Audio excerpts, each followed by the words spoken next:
Flashberger. Yeah, they told me that they should tell you.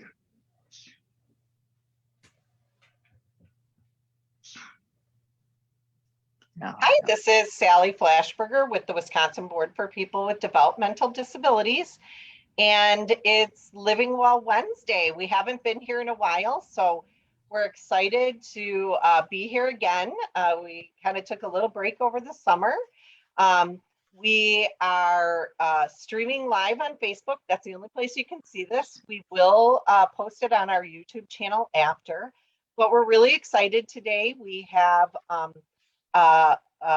people from our Partners in Policymaking program here to join us.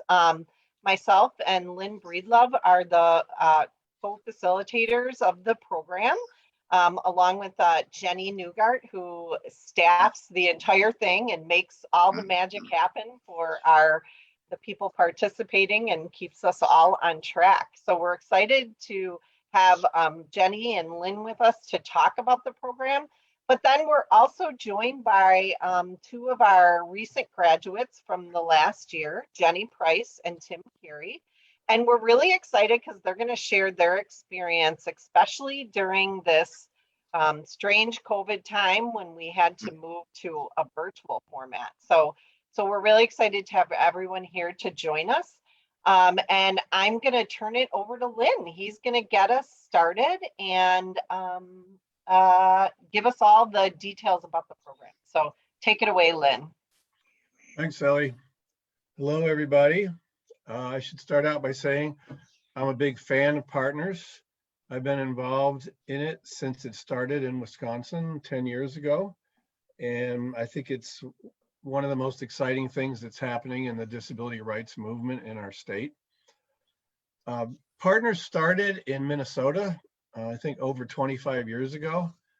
And at that time, it was focused solely on parents, but then gradually it turned into a program for people with disabilities and family members. And that's what it's been in Wisconsin ever since it started here in 2012. Now, Partners in Policymaking is happening in quite a few states around the country, but each state has their own unique approach, their own unique curriculum. In Wisconsin, BPDD was really the sponsoring agency and the whole source of the start of it. Lisa Pugh and I were the original co-facilitators, and we teamed up with BPDD staff to create a unique curriculum for Wisconsin. And I'd say one of the things that is somewhat different in Wisconsin than the other states is that we focus more on legislative advocacy and helping people learn all the different skills related to that, so that by the time people graduate from Partners, they're already doing legislative advocacy, and a lot of them are already getting pretty good at it before they even finish the program. The other thing I would say is now that we look back on the 10 years and we've got over 250 Partners grads in almost every county in Wisconsin, we can see that some of the most exciting advocacy work that's being done in our state in the last decade has involved Partners. And in many instances, the Partners grads were actually the leaders of creating various campaigns around issues, working on stopping things that would be bad for people with disabilities. So we're seeing the fruits of having a Partners program in our state very visibly in all the good things that Partners grads are doing. So just to give you an idea of some of the skills that you would get, or if you already have some of these skills, you'd strengthen them if you decided to participate in Partners. You'll definitely learn how the legislative process works, how a bill becomes law, and all of the sort of inside baseball aspects of that. You'll learn how the state budget works, which of course is the big thing that happens every 2 years that decides how much money there's going to be for disability services and for special education and for specialized transportation and all the things that people rely on. You'll also have a chance to establish relationships with your state legislators and their staff and learn something about how to do that and how to sustain that relationship over time. You'll learn how to tell your story and create an effective message, including your story, which you could use to support a bill or support funding for a program that you rely on or that you care about or that your family member relies on. You'll learn how to talk to the media and get some examples of successful media strategies. You'll learn some things about how to mobilize people in your community. So if you're really keen on some issue, let's say in your school district, you'd really like to get more inclusive education, you'll get some tips on how you could connect with other families and create a base of action for that. Or, even influence your school board directly if that's where the action is around that issue. We also have some sessions that will illustrate how disability services can be delivered in a way that promotes social integration and helps people be part of community life, and also in a way that respects the decision-making of people with disabilities themselves so that they can have a say in their lives and their services. We even decided to add a session a few years ago, which we've now had ever since, on how to run for office. And when Partners first started, we were inviting some people with disabilities and family members to talk about this, but it didn't take very long before we could invite Partners grads to talk about how to run for office, because some of the Partners grads had run for office and been elected to their town council or their school board. And so they could tell stories about how they use their partner skills to win elected office. So overall, I would say you would learn how powerful you can be as one person with a disability or one family member, and how you can link up to other people and take an idea that you're excited about and run with it and have the skills that you would need to create an effective advocacy strategy behind that idea and make something happen with it. So that's a pretty powerful thing to experience, and you're going to hear from some Partners grads in a minute about how that affected them. So just a little bit about the format. We've gone to great lengths to avoid this just being talking heads or a few people are the teachers and you're the students. It doesn't work that way. It's a very active participation kind of training, lots of small group discussions, lots of chance to debate things, raise questions, raise concerns. We have great videos to share with you. Jenny Newgart's done a really good job of finding some really exciting videos. We have some expert presenters, but we've told all of our presenters, make sure you leave enough time to have some dialogue with the partners. And in fact, a number of the presenters actually present along with self-advocates. So you'll see a mix of, people who are very expert on education issues or employment issues, but they'll be talking to you about those issues with people with disabilities or parents who are directly experiencing those services. There'll also be opportunities for you to do some individual reflection, work on your own priority issues, work on your own message, refine your story so that you can tell it concisely. We ask people to do their elevator speech. In other words, if you had 2 minutes on the elevator at the Capitol with a legislator, what could you do in 2 minutes to educate them or influence their vote on an issue? So there's a lot of chance for people to refine their skills in writing and talking about the issues. And there'll be opportunities for you to make your initial connection with your state legislator if you haven't done that, and start building a relationship with your legislators before graduation. You'll get up-to-date briefings on what's happening in real time in the state legislature. So instead of telling you, old war stories, which is my specialty because I'm the old one, we'll try to tell you real stories about what's happening this week or this month in the Capitol, in the state budget, in the legislative session. So you have the opportunity to act right now during partners on a bill that you care about. And you'll get, really up to the minute expert information from Sally and also Tammy Jackson, who works at BPDD, along with Sally and Jenny, who's in the Capitol all the time. So a lot of people and partners have commented how much they appreciate those timely briefings.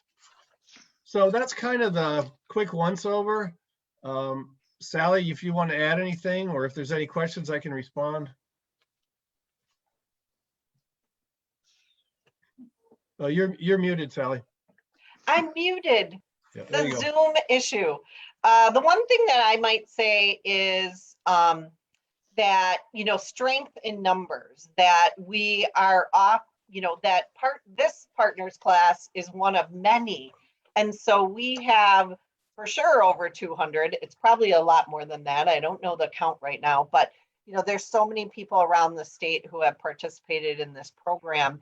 And you're really joining this group. And so you meet so many people, not just in your class, but other people who have gone through it. And when an issue comes up, you may band with those other people. But that also is the great part of partners, is really making those connections with other people and feeling like, there's someone who has your back when you might be facing a situation and something that you want to advocate for. So I think that is a really excellent part of being involved in partners. So we're gonna hear from our partners. Just give me a minute. I'm gonna try to pin the three of us so you can see us all really well. And we're gonna have them talk a little bit about their experience. So we have Jenny Price with us. She is a parent, and she'll introduce herself, and Tim Carey, he's one of our self-advocates. So maybe just first introduce yourself and tell us why you wanted to get involved with partners. Jenny, if you want to go first. Sure. So my name is Jenny Price. I live in the Madison area, and I actually first became aware of partners through a previous partner, which I understand is kind of how it happens a lot. A great advocate, Lexi Austin. And she actually had encouraged me to apply a couple years before I did. But she, told me all about the program, and that, Lynn did a really great job of giving an overview of. My main reason for wanting to get involved is I have a son who has autism. And so in trying to become a better parent, I've just always tried to educate myself. Sort of research is my tool for approaching that. But I also very quickly, I think, had come to realize there was just a lot that I didn't know. So I knew enough to know what I didn't know. And I really wanted to be more effective, not only for our family, but also thinking about our larger community and connecting with other parents and advocates. So I really just wanted to figure out how to do it better, and understand what people were already doing. Because I think if there's one thing we've all kind of learned the last couple of years is we need to get out of the way of the people who are doing good work, or figure out how we can support them. So I wanted to kind of become part of that, rather than existing in my own vacuum by myself trying to do things. Excellent. Tim, how about you? Why did you decide to get involved with? Introduce yourself, and then tell us why you decided to get involved. My name is Timothy Carey. I have muscular dystrophy.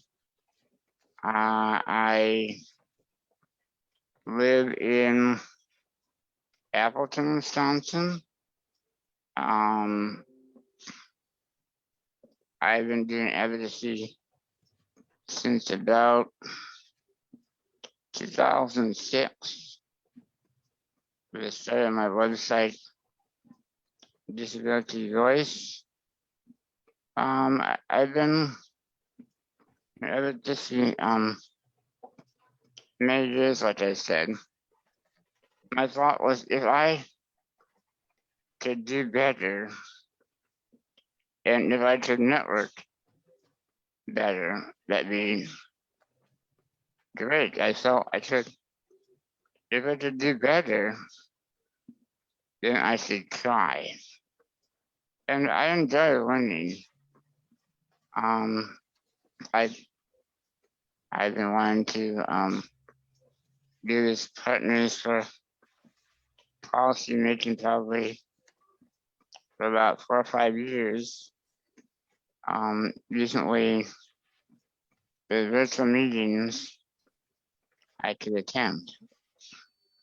So that's about it. That's great. So Tim, I'll go back to you. I know I was asking about 2 or 3 things you might have learned at Partners that really stand out.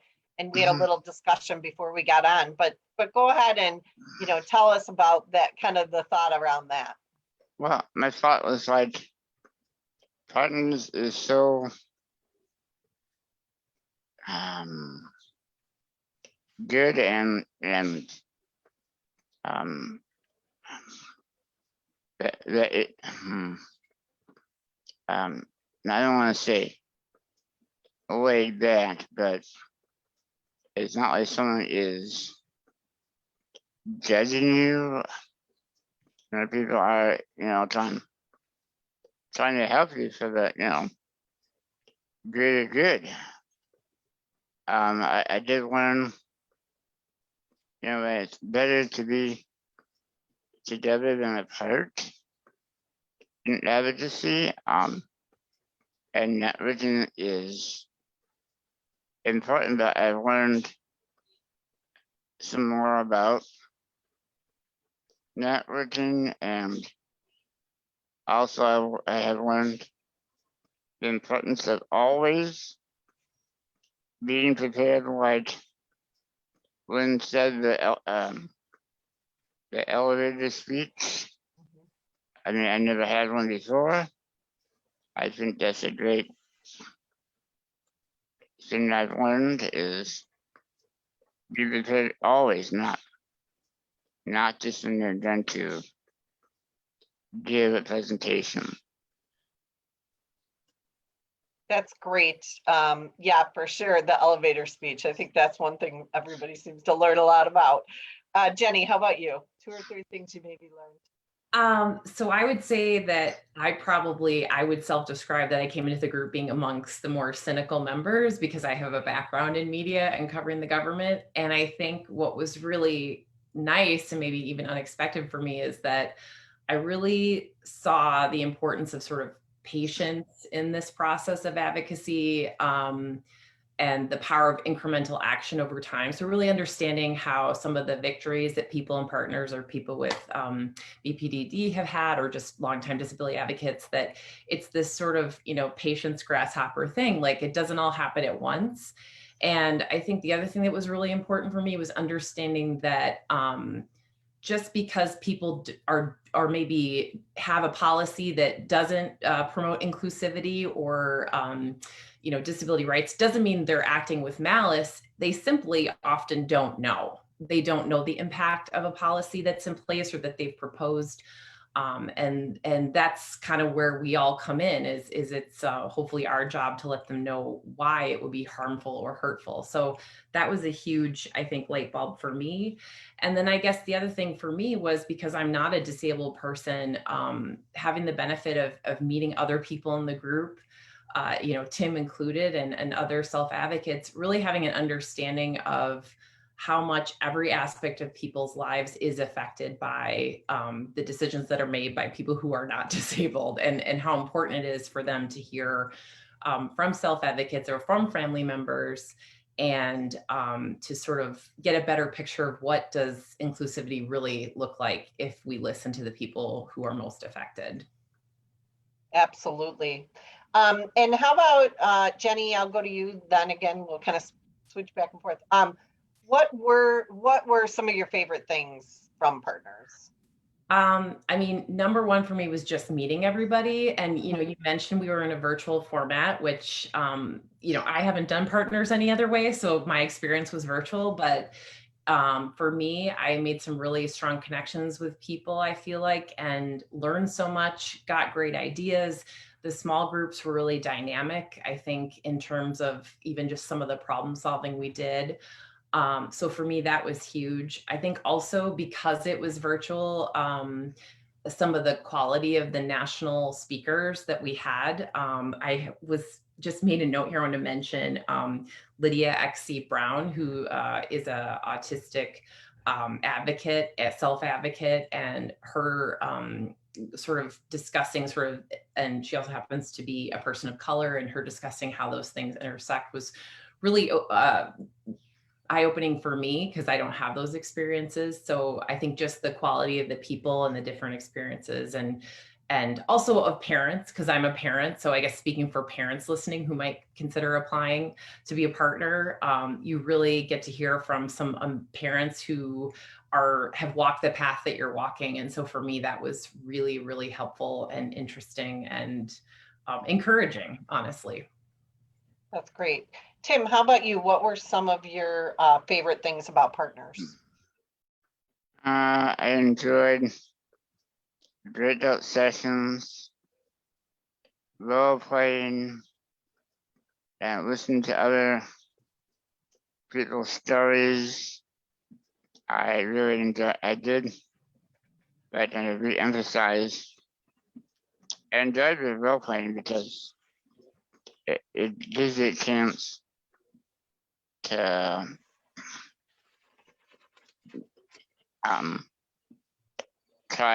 try doing advocacy. Yeah, we do try to give you that real feel as best we can. Now, and so we were generally, I mean, before COVID, partners was in person. Tim, what did you think about the virtual sessions, and why was it important for you? Well, with my disability and my limited time I had in my wheelchair, the only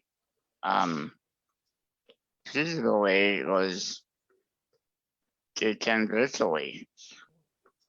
I'm actually studying to advocate for virtual for everything. Mm-hmm. I want it to continue to be commonplace. Now, until COVID-19, I couldn't have even a virtual counseling appointment because Medicaid didn't pay for it. Now they do. I hope having virtual becomes as commonplace as the smartphone became. Yeah, that's definitely one of the positives of COVID. Jenny, how about you? What was good about the virtual for you?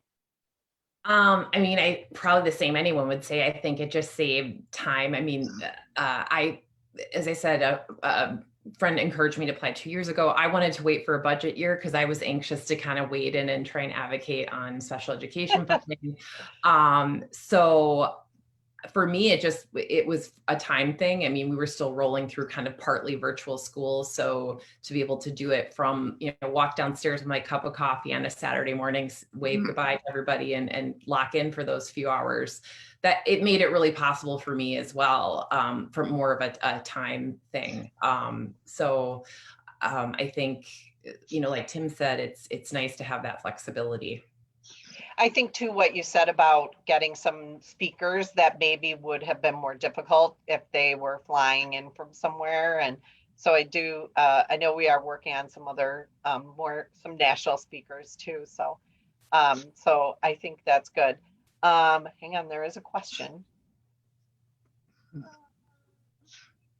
Yes, and we are going to talk about that. So people are asking about, and maybe we'll skip to this one, and then people are asking about projects partners have done as required expectations, or do you do these on your own? So we don't have a necessarily required project at the end. we encourage people to be thinking about what's their kind of big idea. And as they near the end, we do ask people to talk about that. But, you know, it's usually formulates as you're learning more about policy and then what might that be. I don't know, Jenny, was there anything, what did you maybe think about doing after partners? I know one of the questions is what policy or advocacy did you do, but was there a specific project you picked? I mean, I think, as I mentioned, mine sort of started before we finished. So, I was working on trying to advocate for more special education funding during the budget process. So as we were kind of wrapping up partners, I was testifying for joint finance, again, virtually on Zoom, and monitoring and sending emails and doing work. Kind of that sort of started before partners ended and continued a little bit after it ended.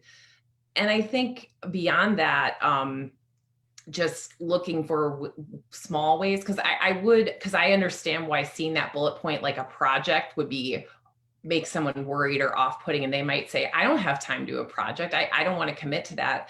And what I would say is, you're gonna just see things everywhere that you want to get involved in once you do this program, and they don't have to be big. So, for me, I connect some people who saw that I was involved in partners, asked me to come talk with an employee resource group at a company in town. And, I only had to talk for 10 minutes. We were sharing experiences during pandemic. And then I got to hear from all these other great people and learn from them. So really, I think what you would be looking for is opportunities to connect with other people where you can bring your knowledge that you learned in partners to bear, share ideas. It can be as small as that. And that isn't small though, because we often, I think, just again, speaking as a family member, have so few opportunities to connect. So opportunities to connect are actually really huge, and they're really important, not just for you doing it, but for the people that are there. So I think that's how it's played out for me going forward, is I'm just connecting with more people and looking for ways that I can support and share. And, as someone who's still, I'm also trying to, because I did work in media, so I'm trying to think of ways to, encourage more coverage of disability issues. I think especially coming out of the budget, understanding how much it intersects with everything, but that's still more fledgling for me, I will say. But I mostly what I'd say is you're going to see things everywhere that you want to do once you do this. And that's not a bad thing. It doesn't mean you have to do all of it. You find the things that mean the most to you and work on those. And Sally, I would just add, when you use this, when you think of the word project, I think it's important for people to realize it's kind of along the line of what Jenny was just saying, is some people might hear some good ideas that have been used in other school districts to improve education for kids with disabilities. And there could be a parent in partners who would say, okay, now my project is I'm going to go back and talk to some other parents who I know are not really happy with what their kid's getting in our school district. And my project is going to be to team up with them to see if we can improve the quality of education in our elementary school. So, it's kind of a project that directly relates to something you want to see happen in your own life or in the life of the person with a disability in your family. For sure. Yeah, and I think we're there to support you to think about how you would do that. Tim, how about you? If you think about a policy or advocacy step you took after partners, or like a project, was there anything you did specifically after partners?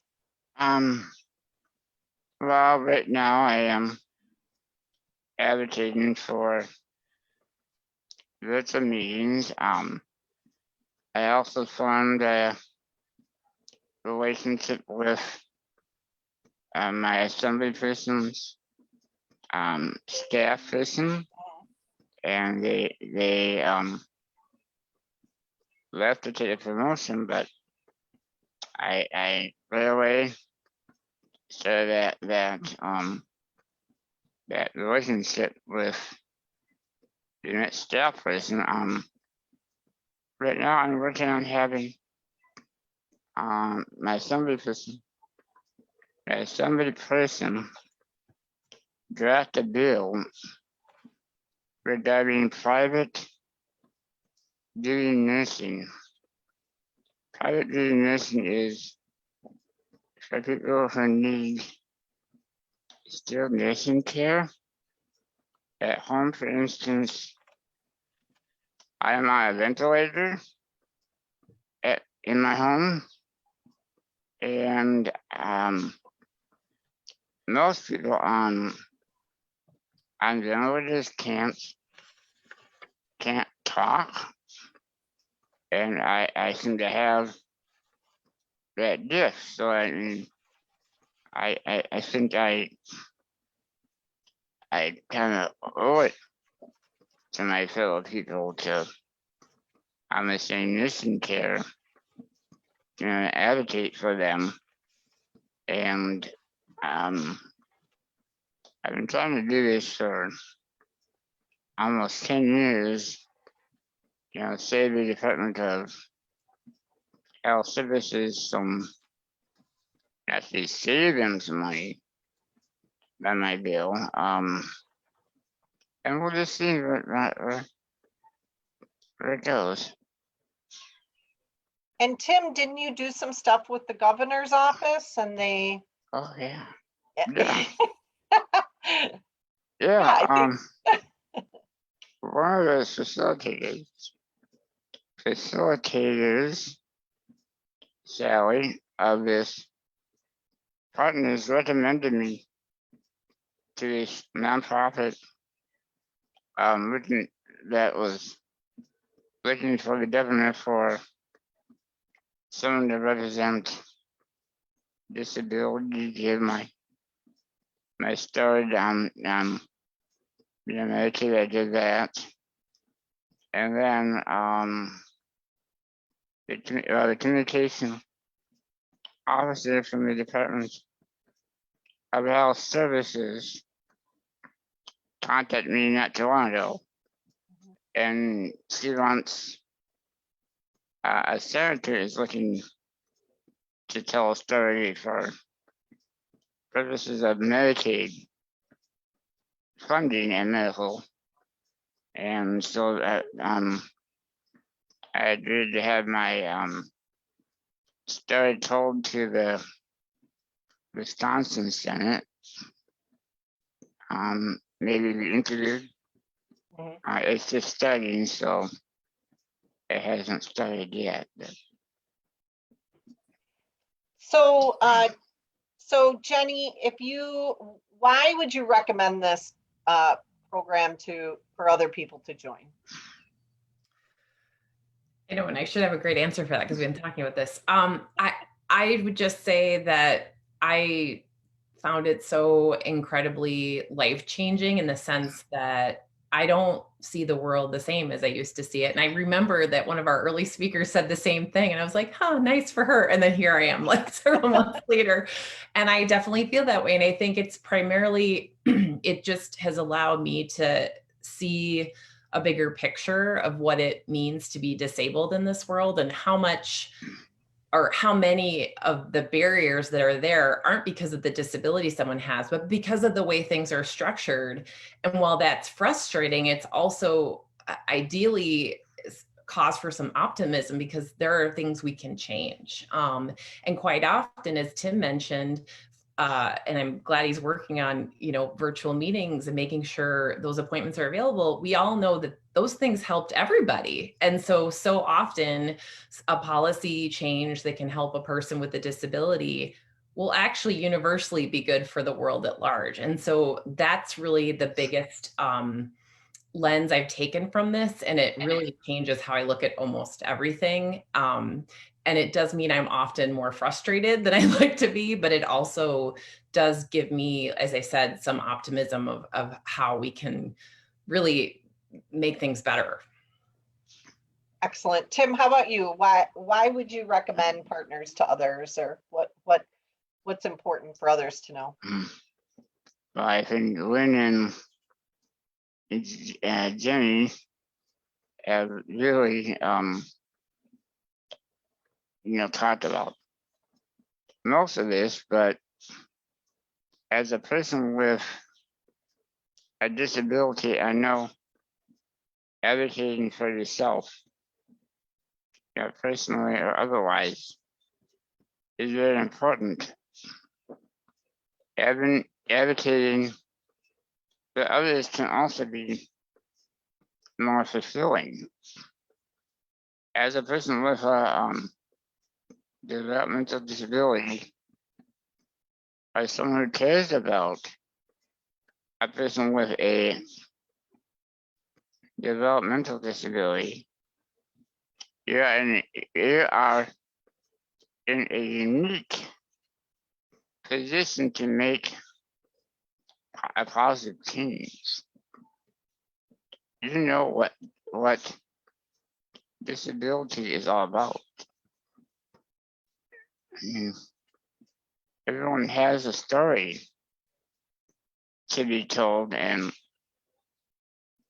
no other person is qualified to tell it. Partners in policymaking can help people learn how to tell the story. You know what you might not know, or might get you, it might click, might get you inspired. I was just thinking, it's like a puzzle. And when you put the puzzle together, you have a vision of what you want to do, and actually with partners is almost like a synergy. It just kind of gets you going. Absolutely. That's great. All right, I'm going to turn it over to Jenny.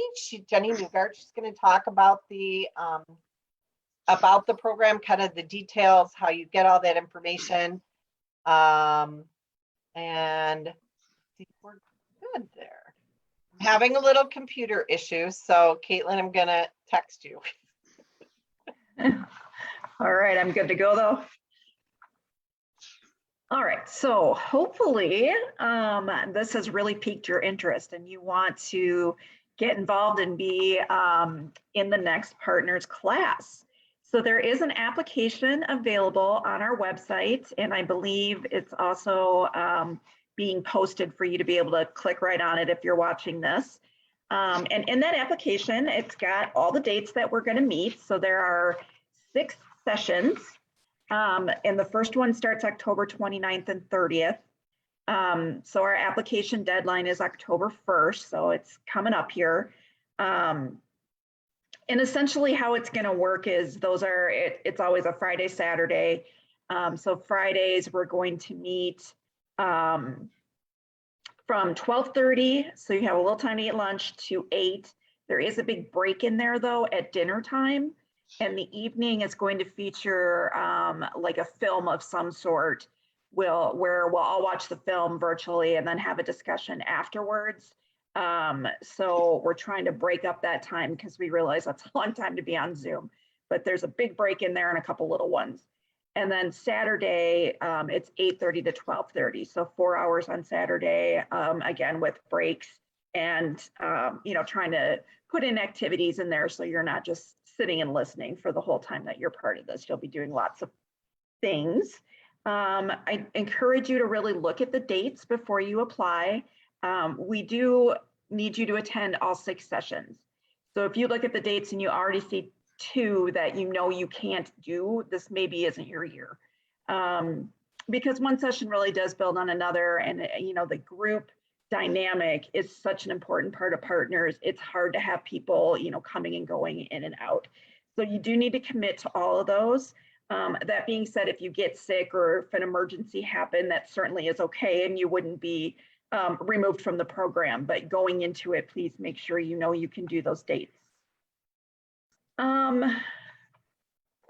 The other things that we ask you to be aware of when you're applying, and there's a little check mark on the last page. So to make sure you thought about it, is There are homework assignments between each session that vary. Sometimes they're hands-on things like it's, calling your legislator about an issue or having a meet and greet with them, to writing and practicing your elevator speech and researching a disability hero. So there will be some assignments in between. We want you to do as much networking as you can, really be active during the activities, and take part in some readings that may be given out, minimal readings, to make arrangements with your employer or your family so that you can fully participate. That's a little bit harder virtually because you're at home. But if you can, like Jenny said, find a place where you can kind of close the door and focus, that's really helpful. It's hard to try to still do childcare or things like that while you're doing this at the same time. Commit to building a relationship with your state legislators. It's going to be the single most important advocacy thing that you can do, is building that relationship to the point where they get to know you. And we have a lot of partners where legislators call them, asking them for their opinion on certain things because they've built that relationship. We want you to support the core values of the Developmental Disabilities Act, and those values are in the application as well. There's 9 of them, and it's things like disability is a natural part of the human experience. People with disabilities should be treated with dignity and respect. They have the right to inclusion in the schools, in school and community. Everybody has the right to work. And that's really the premise that, all of our speakers are working from, is, included in the school, working in the community, those kinds of things. And then be prepared to put some time and energy into advocacy between the sessions. As Lynn mentioned, we do have our amazing policy person and Sally talk about, this is what's going on right now, and we really need you to make these calls to support this bill, or those kinds of things come up all the time during partners. And so we are hoping that the point of partners is that you will get more comfortable to pick up the phone and make those phone calls. We use the Zoom format like we are today, so make sure that you have a computer and a tablet that will work with that. I think by now almost everybody is familiar with that. If you don't have access to that technology though, or the internet, there is a place on the application that you can check that, and I will work with you to make sure that you can participate. So don't let that be a barrier. If you don't have access to that, we will work with you. And then there's also just some questions to get you thinking. If you've never used Zoom, we can practice, and making sure your internet will work for it, that kind of thing. I also want to point out the mix of people. So to apply, you need to be a parent or a family member. So you could be a sibling, grandparent, uncle, aunt, of a person with a developmental disability under the age of 21. And we have that age limit because for the most part, when you're over 21, we want you to apply for partners yourself and be your own voice. So parents who have kids under the age of 21 and self-advocates with developmental disabilities over the age of 21. So those are the 2 groups, and we've heard so many stories over the years that are just amazing about, parents getting a different perspective, listening to an adult with a disability talk about their experiences and how it just it changes their mindset, makes them think of things they've never thought of before because their kids are still young. So that's a huge part of the program that it's really hard to capture the impact of that. And then just to reiterate, the virtual setup, we weren't sure either how it was going to work. It actually went pretty well. Relationships are such a big part of partners. And we were nervous with the virtual that those relationships wouldn't happen. And it may be a little bit harder. It might take a little more effort, but those relationships definitely happen. You can still take part in, making those contacts. I want to reiterate the national speakers that we were able to get last year. We had many national speakers that, we can maybe fly in like one national speaker a year. But with this format, we had, I want to say, 5 national speakers that were able to join us. So you get a little advantage there of access to speakers. You don't have to worry about the transportation to get there. You don't have to worry about the weather. You don't have to worry about being away from your family, because that can be difficult for some people. So there's a lot of advantages to doing it virtually. I've been asking Tim for years, like, perfect for this, and he kept saying it needs to be virtual. And so I'm so happy that I'm sad that COVID forced us to do it, but so happy that it's here. And we plan to continue to offer some sort of virtual access even when we go back in person. I also did want to point out that we did have a little asterisk on the dates that we're hoping if things improved that maybe we could do the last session or 2 in person. So we do have a chance to have that face-to-face meeting. The last session, we have a whole graduation ceremony. So we're just going to keep an eye on that. If it's possible and people can, that's great. Again, we'd keep the virtual option for sure for people who can't come, but we just have to wait and see. It's free to attend. The Board for People with Developmental Disabilities, it covers all the costs. So there's no out-of-pocket cost for that. And I think, the application is really just about us getting to know you. So it's just asking questions that'll help us get to know you as a person. So I encourage you to take some time to look at that. And again, Friday, October 1st is the deadline. You can just send it in. Most people just email it to me. And any questions you have, you can let me know. My contact information is all over the application. I don't know if there are other questions. I don't see any more questions on the Facebook. I'll just double check real quick. No, I think that's all the questions that we had for today.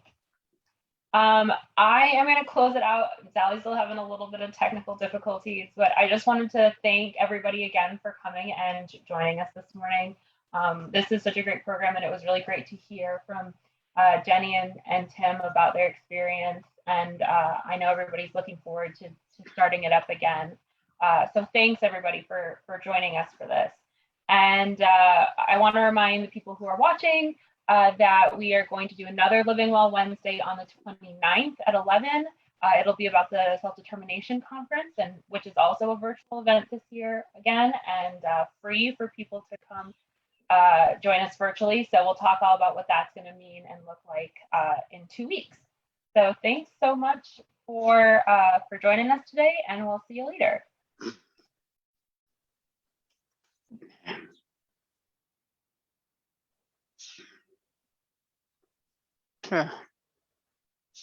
We did it. That was good.